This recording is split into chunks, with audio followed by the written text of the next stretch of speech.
là où l'embête, c'est du vent qui repassait offshore ce matin sur la Cano. Bonjour à toutes et à tous, c'est bon lundi. On commence la journée donc avec les orages qui sont en train de s'évacuer vers le nord, un ciel plus variable vers le sud. C'est un ciel qui est quand même variable à couvert, une température extérieure à 17 degrés, une température de l'eau à 16-17 degrés, attention c'est frisquette.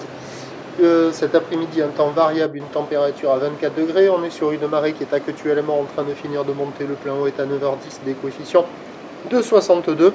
Sur cette fin du montant, le vent qui était onshore très faible ce matin est repassé au nord-est, faible à modéré, pas comme le drapeau l'indiquait, il est un peu plus fort que ça, il y a un beau fort établi, un petit dessous les rafales, le plan d'eau est ridé à lisse, les phases de vagues sont lisses, il y a un peu de clapot sur le large et on a cette houle qui est agitée quand même en amélioration par rapport au premier check de ce matin.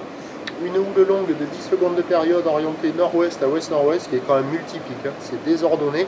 Elle est en atténuation parce que le pic est déjà passé sur la bouée du Cap Ferret à minuit à 1m70 et 8 secondes. Le dernier check, cette bouée était à la baisse à 1,68 secondes et en taille de vague, ça nous donne ce matin à la Cano 80 cm en déferlement régulier, 1 m sur les séries qui rentrent fréquemment, 1,20 m sur les grossettes.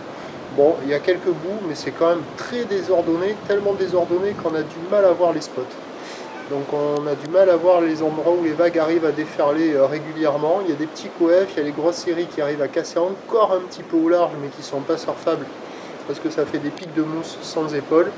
Au bord, il y a plus de murs, un peu plus praticable au bord, multi-pics, qui décalent beaucoup. La barre est facile à franchir, les vagues sont moyennement sélectives, à réserver pour des surfeurs intermédiaires et plus.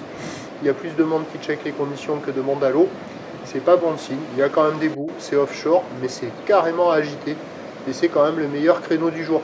Car l'évolution pour le reste de la journée nous donne un train de houle qui va légèrement s'amortir. Et du vent de nord qui va se renforcer de nouveau, moins fort qu'hier après-midi. Les prévisions à 9h, c'est 1,20 m. Houle nord-ouest à ouest-nord-ouest, 10 secondes de période, vent de nord-est 1 à de Beaufort. À 13h, légère baisse, 1,20 m, 1,20 m. Houle nord-ouest à ouest-nord-ouest, 10 secondes de période, vent de nord-nord-ouest à de Beaufort. Et à 17h, légère baisse 1 mètre, encore peut-être un petit mais 20, houle nord-ouest à ouest-nord-ouest qui perd de la période, 9 secondes de période et un vent de nord-nord-ouest qui se lève à 4 Beaufort. Le meilleur créneau il est ce matin, c'est pas fou, c'est praticable, c'est offshore agité et frais dans l'eau. À la Cano le prochain point, il est à 11h30.